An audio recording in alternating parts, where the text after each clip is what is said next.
Let's discuss ISO.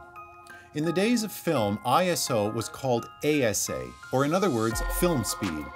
In today's digital age, the ISO refers to the sensitivity of the camera's image sensor to light. In short, the higher the ISO, the grainier the image will be. The most common ISO speed settings are 100, 200, 400, 800, and 1600. Depending on your digital camera model, you may also have them in the range of 50 to 1600 and even up to 6400. The lower the ISO number, the slower the speed. The higher the ISO number, for example 1600, the faster the speed. These are the general rules and tips for ISO settings. Use an ISO of 100 or 200 when taking photographs outside in sunny conditions or in a location with a lot of light.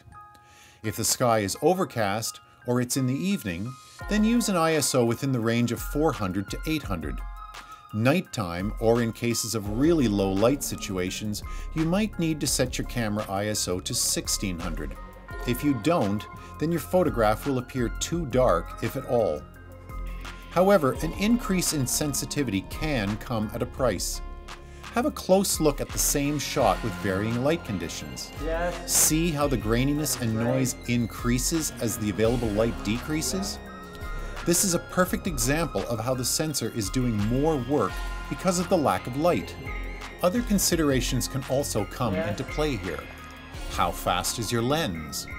What is the lowest aperture that you can set, i.e. f2.8 or f4? The faster the lens, the more light that the sensor sees.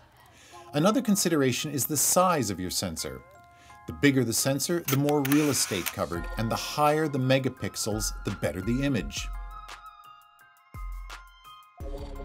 Most consumer digital cameras use a cropped image sensor, so noise at a high ISO can be a problem.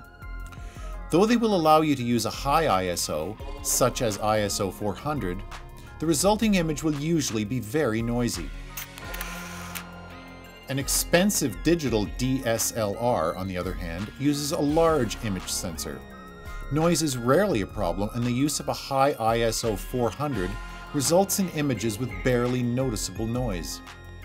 So in low light conditions, use a higher ISO setting, and in settings with more light, you use a lower ISO setting.